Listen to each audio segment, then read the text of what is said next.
तो भारतीय जनता पार्टी के लगभग 1 दर्जन सांसद हैं, लगभग 2.5 दर्जन विधायक हैं, उनके पास नहीं जाते हैं क्या भाई? उनके पास कोई कालाधन ही नहीं है। तो ये लोकतांत्रिक ढांचे के लिए शुभ संकेत नहीं है मेरे हिसाब से। जिस जीएम के दफ्तर पर हमारा कदम जाता है वो कहीं ना कहीं वो टॉयलेट के बहाने बाहर निकल जाता है, क्योंकि हम लाइव जाते हैं, पब्लिक के साथ जाते हैं और जो मेन गेट है उस पर जाते हैं, पीछे गेट पर जगह सेटिंग नहीं करते। ये सबसे पहले जब आंदोलन स्टार्ट हुआ था तो लोगों ने पैसों का प्रलोभन दिया, लोगों ने अपनी पार्टियों में आने का प्रलोभन दिया, जिला अध्यक्ष, प्रदेश कमेटी, केंद्रीय कमेटी। पहले की तुलना ठीक है, पूरी तरह से स्वस्थ नहीं है। कुल मिलाकर दवाइयां चल रही है और उम्मीद करते हैं कि आपकी दुआएं और झारखंड वासियों की दुआएं काम आएगी और जल्द ठीक होकर लौटेंगे। जी, पूरे देश में जय श्री राम चल रहा है, तो झारखंड में जयराम चलने की कवायद हो रही है। अपने आप को इस रास्ते में कहां तक अभी पाते हैं आप? हाँ बिल्कुल, पहली सीढ़ी तो पार कर चुके हम लोग, ऐसा पार हैं, क्योंकि आज अगर आप जहाँ से पॉलिटिशियन लोग काम कर पाते हैं, जिन चीज़ों को समाधान करते हैं, हम लोग बिना पद धारण के उन चीज़ों का समाधान कर रहे हैं।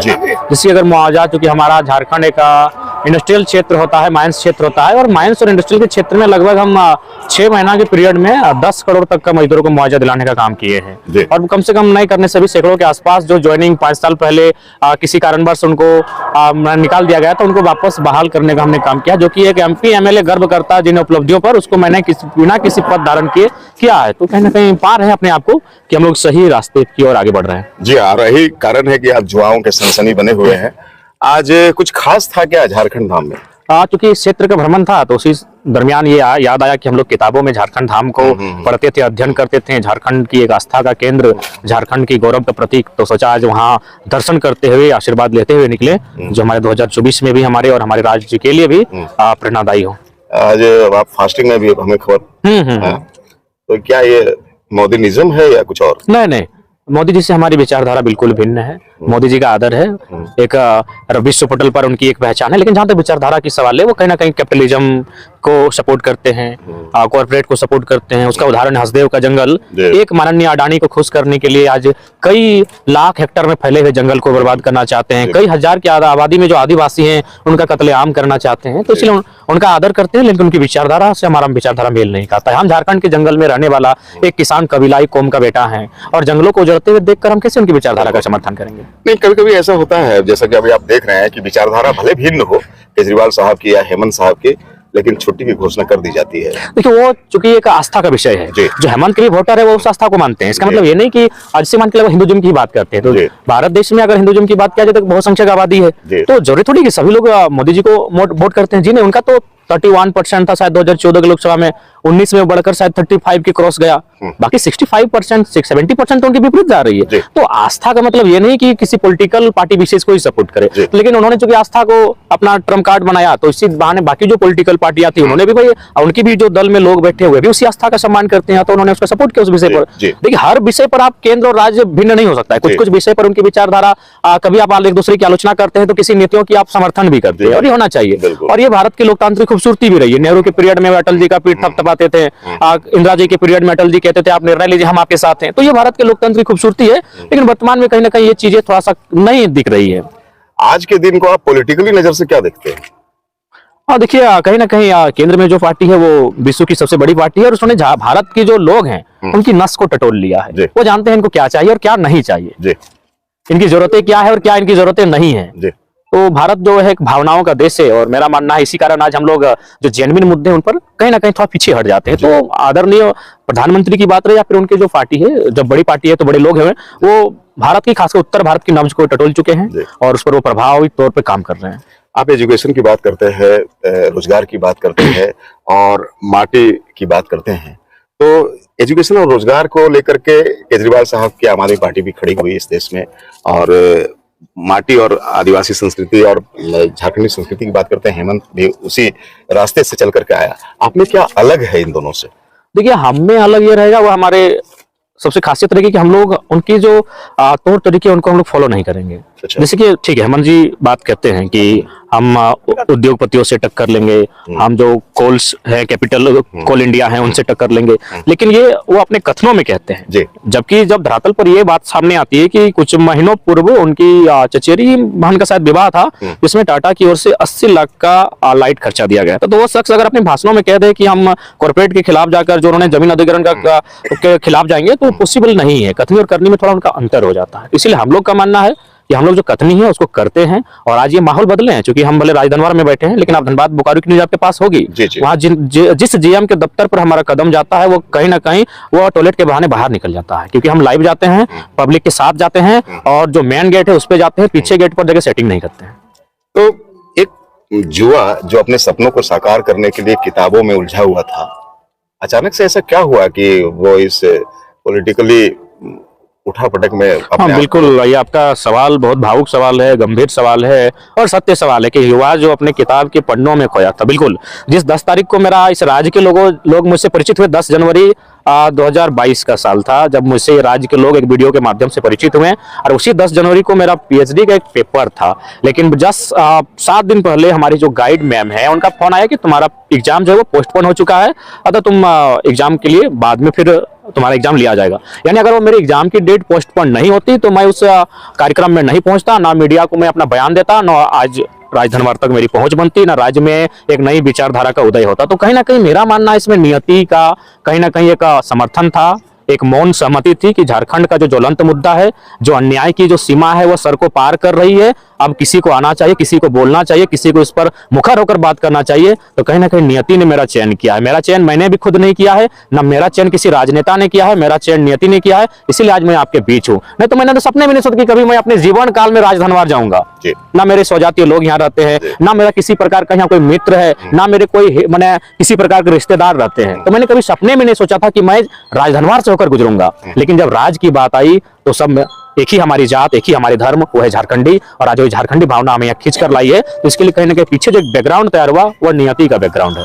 मतलब वो एक टर्निंग पॉइंट न सिर्फ जयराम महतो के जीवन के लिए था, बल्कि सूबे के भी जीवन के लिए भी एक टर्निंग पॉइंट था कि ऐसा लड़का आके खड़ा हुआ है जो उन मुद्दों पर बात करता है जिन मुद्दों पर एमपी एमएलए साफ शब्दों में उन पर सांप सूंघ जाता है। आज टाटा की बात है, मैंने खुले शब्दों पर कहता हूं। आज भले आप विश्व पर भारत की उन्नति की बात करते हैं, लेकिन जिन्होंने आपको जमीन दान दिया, आप जाके देखिए डिमना लेक हो या चांडिल का लेक हो, वहां उनका 1300 करोड़ या 13,000 करोड़ का बिल बकाया है। आज आप नगर निगम की बात करते हैं, आपका आदित्यपुर नगर निगम है, जबकि मैन जमशेदपुर नगर निगम होना चाहिए था। ये बहुत सारी चीजें हैं जो एमपी एमएलए को बात करना चाहिए था टाटा के विषय पर। मैं सीसीएल बीसीसीएल पर आता हूं तो उनकी जो गलत नीतियां हैं उनकी खुली आलोचना करता हूं। अभी सड़क चौड़ीकरण हो रहा है, मैं उसकी नीतियों में केंद्र की आलोचना करता हूं कि एक शख्स रामगढ़ में 30 लाख में अपनी जमीन खरीदता है, लेकिन जब जमीन अधिग्रहण होता है सरकार से मात्र 4 लाख में उसका सारा जमीन अधिग्रहण कर लेते हैं। बताइए वो बंदा नक्सली बनेगा या पूरे परिवार के साथ आत्मदाह करेगा? तो उन मुद्दों पर बात करने वाले झारखंड में कोई नहीं, क्योंकि सबको डर लगता है, वो टकरा नहीं सकते उन कॉर्पोरेट से। मैं टकराने का आदी हो चुका हूं, इसीलिए लोग मुझे पसंद करते हैं और मेरे साथ खड़े होते हैं। आपको क्या लगता है अभी ईडी का जो प्रकरण चल रहा है माननीय सीएम को लेकर के, इसको आप किस रूप में पाते हैं? देखिए, इसको मैं कहीं ना कहीं बायस्ड रूप में पाता हूं। ईडी स्वतंत्र होना चाहिए, ईडी को स्वतंत्र होना चाहिए था। और लोकतंत्र की मर्यादा और लोकतंत्र की आस्था लोकतंत्र में तभी बनेगी जब ईडी निष्पक्ष होकर काम करे। हम कहते हैं ना कि एक आंखें काजर एक आंखें खैर का, तो ऐसा नहीं होना चाहिए। बिल्कुल, अगर माननीय मुख्यमंत्री दोषी हैं तो ईडी उनको जाए, लेकिन ध्यान रखना चाहिए कि आप तो भारतीय जनता पार्टी के लगभग 1 दर्जन सांसद हैं, लगभग 2.5 दर्जन विधायक हैं, उनके पास नहीं जाते हैं क्या भाई? उनके पास कोई काला धन ही नहीं है। तो ये लोकतांत्रिक ढांचे के लिए शुभ संकेत नहीं है मेरे हिसाब से। मेरा जो आयु है उसके हिसाब से शुभ संकेत नहीं है। सीएम को बचा नहीं रहे हैं? नहीं, बचा नहीं रहे हैं। ईडी को विस्तृत करना चाह रहे हैं। ईडी को हम चाहते हैं कि अपनी जो बायस नेचर से बाहर आए और किसी के दबाव में ना रहकर काम करे और चाय पानी के लिए बीजेपी के भी दफ्तर में जाए। आप एक आरोप लगता है जयराम जी, आप वाकिफ हो चुके होंगे और बहुत सारे बाइट में आपने अपनी बातों को कहा होगा, जाति की बात कि आप जाति के लोगों को ज्यादा प्रेशर देते हैं, जाति की पॉलिटिक्स करते हैं। देखिए, ये सबसे पहले जब आंदोलन स्टार्ट हुआ था तो लोगों ने पैसों का प्रलोभन दिया, लोगों ने अपनी पार्टियों में आने का प्रलोभन दिया। जिला अध्यक्ष, प्रदेश कमेटी, केंद्रीय कमेटी, लोगों ने स्कॉर्पियो का जब और 6 महीना हुआ तो वो कद और बड़ा हुआ, स्कॉर्पियो को ऑफर आया। जब और 6 महीना बीता तो फॉर्च्यूनर को ऑफर आया। तो हर तरह से जब हमने ठुकरा दिया कि भाई हम झारखंड को विचारधारा को बदलने आए हैं, तो कभी जाति का नाम, कभी धर्म का टेग, तो कभी दिस दैट करके लोग मैंने दिग्भ्रमित करने का प्रयास करते हैं। बाकी मैं जो भी मेरा अभी तक का अगर आंदोलन रहा, अगर आप चंदन क्यारी की बात करें, वहाँ 6-7 लोगों को हमने आंदोलन के माध्यम से ज्वाइनिंग करवाई, वे स्वर्ण समाज के लोग थे। आपका भोली में 3 महिलाएं जमीन के नीचे धंस गई थी, लगातार 4 दिन तक हम खूंटा गाड़ कर खा रहे हैं, वह दलित समाज की महिलाएं थी। MPL मैथन, जहां बाकायदा हमारे राज्य के मंत्री को आना पड़ा, 6 दिन तक डेड बॉडी के साथ आंदोलन किया, वो आदिवासी परिवार का बेटा था। तो ये केवल भ्रम है, बाकी मेरे रिकॉर्ड को चेक कीजिए, मेरे आंदोलन को चेक कीजिए, मैंने सर्वहित के लिए काम किया है और आगे भी मेरा जो काम होगा वो सर्वहित के लिए होगा। कुछ लोग ये आरोप लगाते हैं कि आप आत्मनिर्भरता में भी बड़े फंसे हुए रहते हैं। अभी सुदीप कुमार सोनू को लेकर के आपने कहा कि वो हमारे बाइट को फॉलो करते हैं, कहते हैं, और लोग कहते हैं कि नहीं, ये राजनेताओं के बाइट के फॉलो खुद जयराम करते हैं। जी नहीं, हम किसी राजनेता को फॉलो नहीं करते हैं। अगर आपको चाहिए तो हम आपको टेलीफोनिक नंबर देंगे, छत्तीसगढ़ के एक विधायक है जो भारतीय जनता पार्टी से, आप उनसे पूछ ले। देखिए, आत्मनिर्भरता नहीं है, ये मेरी जो उम्र की अवस्था है, जब ऐसी छोटी छोटी चीजें मेरे सामने आएंगी तो थोड़ा सा इन चीजों को हम लोग रखेंगे।